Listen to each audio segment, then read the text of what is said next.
এবার আসি আরবদের প্রতিক্রিয়া। ইউরোপ থেকে কিছু ইহুদি ধীরে ধীরে ফিলিস্তিনে আসতে থাকে। তখন ফিলিস্তিন ছিল ওসমানীয় সাম্রাজ্যের অংশ। স্থানীয় আরবরা তখনও তাদের সহ্য করছিল, কারণ সংখ্যায় অনেক কম ছিল, সমস্যা তৈরি হয়নি। প্রথম বিশ্বযুদ্ধের সময় ব্রিটেন ঘোষণা দেয়, আমরা ইহুদিদের জন্য ফিলিস্তিনে একটি জাতীয় ঘর বানানোর সমর্থন করি। আর এরপর থেকে প্রচুর ইহুদি ইউরোপ থেকে এখানে আসতে শুরু করে। স্থানীয় আরবরা বুঝতে পারে এটা বিপদের শুরু। দ্বিতীয় বিশ্বযুদ্ধ ও হলোকাস্টের পর লাখ লাখ ইহুদি ফিলিস্তিনে আসে। ব্রিটেন তখন এলাকা নিয়ন্ত্রণ করছিল। আরবরা প্রতিবাদ করলেও বড় শক্তিগুলো ইহুদিদের সমর্থন দেয়। 1948 সালে জাতিসংঘ একপাক্ষিকভাবে ফিলিস্তিনকে দুই ভাগে ভাগ করে দেয়, এক ভাগে ইসরায়েল আর এক ভাগে আরবদের জন্য। আরবরা রাজি হয়নি, কারণ তারা বলছিল আমাদের ভূমি কেন দেব। এরপর শুরু হয় যুদ্ধ। 1948 সালে প্রথম আরব ইসরায়েল যুদ্ধ শুরু হয়।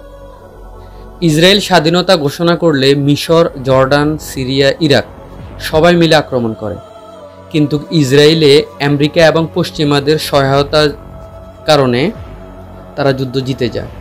লক্ষাধিক ফিলিস্তিনি গৃহহারা হয়, যাকে বলা হয় নাকবা, অর্থাৎ মহাবিপর্যয়। এবার আসি ফিলিস্তিনিদের কাছে, কি হলো তাদের। 1948-এর যুদ্ধ এবং পরবর্তী ঘটনার ফলে বহু ফিলিস্তিনি ত্রাণ শিবিরে চলে যায়। তাদের অনেকের বাড়ি আর জমি হারায়। এরপর থেকে ফিলিস্তিনি ইসরায়েলের সংঘাতটি তীব্র এবং জটিল হয়ে ওঠে। এতে ভূখণ্ড, নিরাপত্তা এবং শরণার্থী ও স্বীকৃতি সবই বড় ইস্যু হয়ে দাঁড়ায়। পশ্চিম তীরে ওয়েস্ট ব্যাংক ইসরায়েলি বসতি স্থাপন করে। নিরাপত্তা বেড়ে এবং প্রশাসনিক নিয়মে জটিলতা দেখা দেয়, আর গাজা স্ট্রিপ হয়ে ওঠে বিশেষ এক আলাদা অংশ, যার উপর নিয়ন্ত্রণ, সশস্ত্র গোষ্ঠী এবং অবরুদ্ধতার একসাথে প্রভাব পড়ে। গাজা অবরুদ্ধতায় 2005 সালে ইসরায়েল গাজা থেকে সৈন্য এবং বসতি সরিয়ে নেয়। এরপর 2007 সালে হামাস গাজার নিয়ন্ত্রণ নেওয়ার পরে ইসরায়েল ও মিশরের দ্বারা প্রায়ই গাজা অবরুদ্ধ হয়ে পড়ে। স্থল, সমুদ্র, আকাশপথ কঠোর সীমাবদ্ধতা আর পণ্যের প্রবাহ নিয়ন্ত্রিত হয়। আন্তর্জাতিক মানবাধিকার গোষ্ঠী বলেছেন, এতে গাজার ওপর ব্যাপক মানবিক প্রভাব পড়েছে। অবরুদ্ধতার উদ্দেশ্য হিসেবে ইসরায়েল বলে এটি হামাসের যুদ্ধ সামগ্রী প্রবেশ রোধের জন্য, কিন্তু বিরোধীরা বলে এটি প্রায় এক প্রকার সামরিক শাস্তি। এই অবরুদ্ধতায় নিয়মিত সংঘর্ষ, বর্ধিত এবং বিমান গ্রাউন্ডে অভিযানের ফলে সিভিলিয়ানদের জীবনযাত্রা এবং অর্থনৈতিক ব্যাপকভাবে ক্ষতিগ্রস্ত হয়।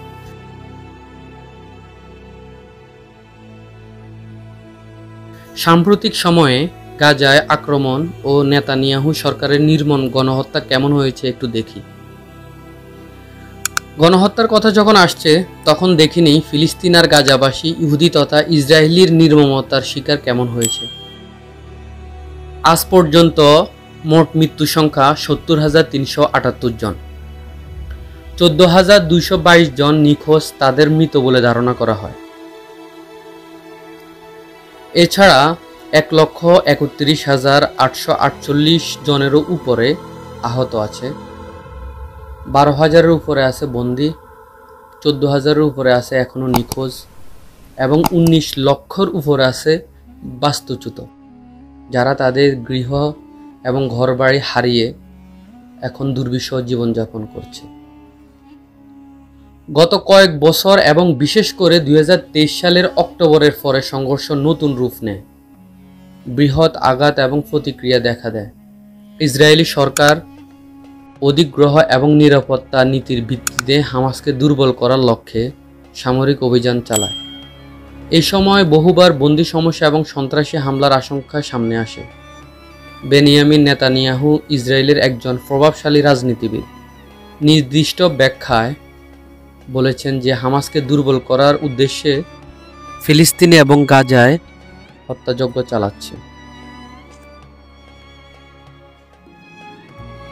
কিন্তু কিছু রিপোর্টে বলা হয়েছে নেতানিয়াহুর সিদ্ধান্ত নির্মম গণহত্যার কঠোরতা ছাড়া আর কিছুই নয়।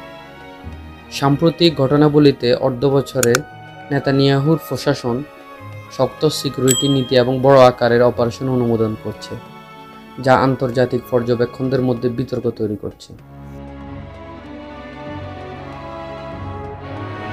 এবার আসি এখানে আমেরিকার ভূমিকা কি, কিভাবে তারা সাহায্য করছে এবং এতে আমেরিকার লাভও বা কি। আমেরিকা এবং ইসরায়েলের মধ্যে ঐতিহাসিক সম্পর্ক অনেক আগ থেকেই, কৌশলগত, রাজনৈতিক এবং সামরিক সমর্থন সবসময়। আমেরিকা বহু বছর ধরে ইসরায়েলকে সামরিক সহায়তা, প্রশিক্ষণ এবং কূটনৈতিক সমর্থন দিয়ে আসছে। 2023, 24 এবং 25 সময়কালে অনুমোদিত বা বাস্তবায়িত সহায়তার পরিমাণ বিলিয়ন ডলারের উপরে এবং তাদের আঞ্চলিক অপারেশনে অর্থ বিলিয়ন বিলিয়ন ডলার খরচ করছে তারা। এর ফলে ইসরায়েল বড় অস্ত্র এবং সিস্টেম পেয়ে থাকে। তবে এর পাশাপাশি আমেরিকার এই সহায়তা আন্তর্জাতিকভাবে নীতিগত প্রশ্নও তোলে। কিভাবে এটি মানবাধিকার, সিভিলিয়ান সুরক্ষা এবং সংঘাতকে রাজনৈতিকভাবে সমর্থন করে।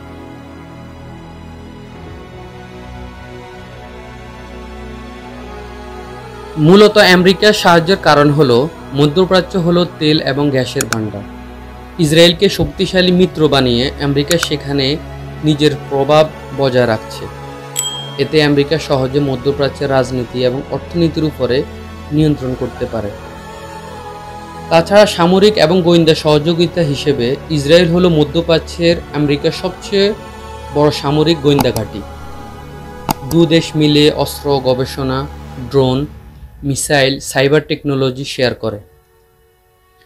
তাছাড়া ইহুদি লবি বা AIPAC আমেরিকার শক্তিশালী ইহুদি সংগঠন, যারা রাজনীতিবিদদের উপর প্রভাব ফেলে, যারা প্রচুর অর্থ দিয়ে নির্বাচনে প্রভাবিত করে। এই জন্যই বেশিরভাগ মার্কিন প্রেসিডেন্ট ইসরায়েলের পক্ষে কাজ করে থাকে। ইসরায়েল আমেরিকার কাছ থেকে প্রতি বছর বিলিয়ন বিলিয়ন ডলারের সাহায্য পায়। একই সাথে আমেরিকান অস্ত্র কোম্পানিগুলো ইসরায়েলের কাছে বিশাল অঙ্কের অস্ত্র বিক্রি করে। অর্থাৎ একদিকে সাহায্য, আবার অন্যদিকে ব্যবসা। আন্তর্জাতিক কূটনীতি। জাতিসংঘে যখনই ইসরায়েলের বিরুদ্ধে রেজুলেশন গঠন করে, আমেরিকা ভেটো দিয়ে থাকে এবং তা আটকে দেয়, কারণ তারা ইসরায়েলকে বিশ্বে একা হতে দিতে চায় না। Open our embassy in the historic and sacred land. আর এইসব কারণেই আমেরিকা এবং ইসরায়েলের মধ্যে এত ভালো সম্পর্ক।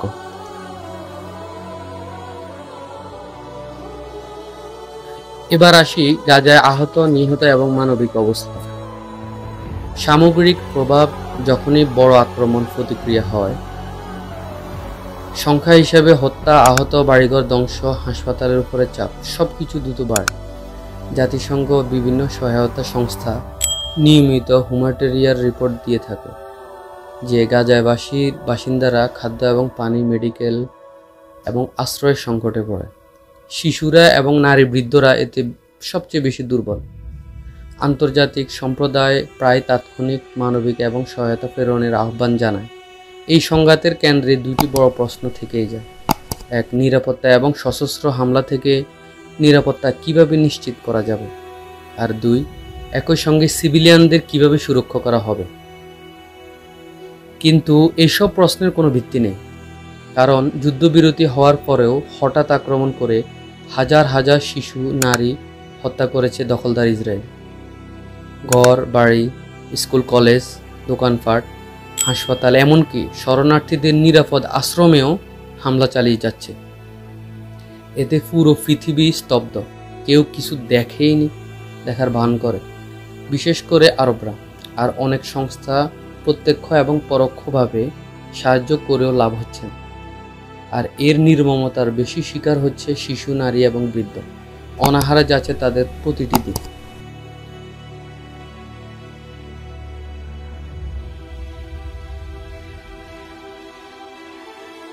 আর ফিলিস্তিনি এবং গাজাবাসীদের এই দুর্ভিক্ষ সারা পৃথিবীর জন্য লজ্জা, বিশেষ করে মুসলিম এবং আরবদের জন্য।